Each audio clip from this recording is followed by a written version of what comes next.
మేషరాశి మేషరాశి వారికి దేవగురువైన బృహస్పతి సంచారం ద్వితీయ, తృతీయ, చతుర్థ స్థానాల్లో కొనసాగుతోంది.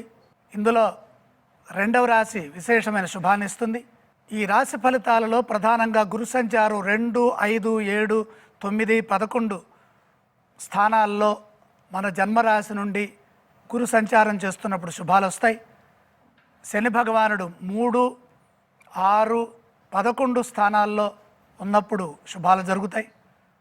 రాహుకేతువులు ఉపచయ స్థానాలైనటువంటి 3, 6, 10, 11 స్థానాల్లో మన జన్మరాశి నుండి సంచారం చేస్తున్నప్పుడు మేలు కలుగుతుంది. ఈ క్రమంలో మేషరాశి వారికి 2, 3, 4 స్థానాల్లో రెండవ స్థానం శుభాన్ని ఇస్తోంది గురు సంచారం.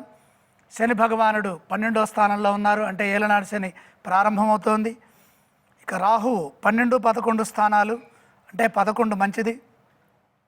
కేతువు 6, 5 స్థానాలు, రాహువు 11లో యోగిస్తే కేతువు 6లో యోగిస్తున్నారు. మొత్తం మీద 75% శుభ ఫలితాలు ఉన్నాయి.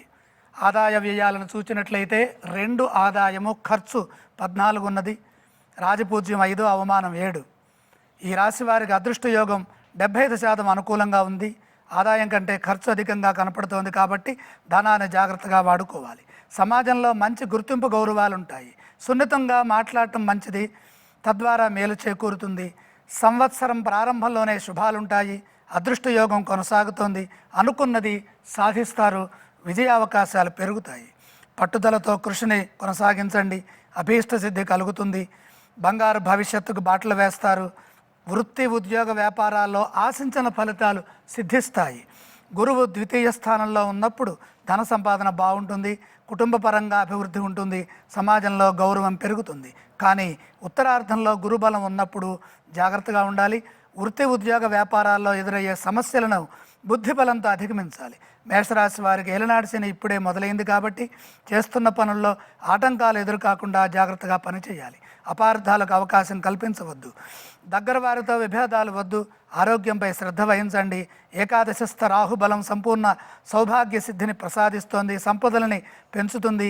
పంచమ కేతువు ఖర్చుకి దారితీస్తుంది. కాబట్టి ఆర్థిక పరంగా జాగ్రత్తలు తీసుకోండి. ఈ రాశి వారికి అదృష్ట యోగం 75% అనుకూలిస్తున్న వేళ విద్యలో ప్రతిభను వినియోగిస్తారు. పోటీ పరీక్షల్లో విజయం లభిస్తుంది. వృత్తిలో నైపుణ్యం పెరుగుతుంది. కొత్త అవకాశాలు వస్తాయి. ఉద్యోగరీత్యా ఉన్నత స్థానాలను అధిరోహిస్తారు. ఉద్యోగంలో పదోన్నతులు ఉంటాయి. పనిలో గుర్తింపు లభిస్తుంది. మేషరాశి వారి యొక్క వ్యాపారాన్ని చూసినట్లయితే లాభదాయకంగా ఉంది. ఒప్పందాలు ఏర్పడతాయి. పెట్టుబడులు విశేషమైన శుభాన్ని ఇస్తాయి. ఇక 5వ అంశం ధనం. ధన విషయంలో మంచి ఆదాయం ఉన్న ఖర్చులు అదుపులో ఉండవు కాబట్టి మొహమాటం లేకుండా జాగ్రత్తగా సంపదని పొదుపుగా వినియోగించండి. అదృష్టాన్ని చూచినట్లయితే గురు రాహుల వల్ల అదృష్ట యోగం ఉన్నది. ఇక చివరిది 7వ అంశం కార్యసిద్ధి. అడ్డంకులు తొలగి విజయాన్ని అందుకుంటారు. మొత్తం మీద మేషరాశి వారికి శుభగ్రహ యోగం ఉన్నది. ఇష్టదైవ స్మరణతో విజయాలు సొంతమవుతాయి.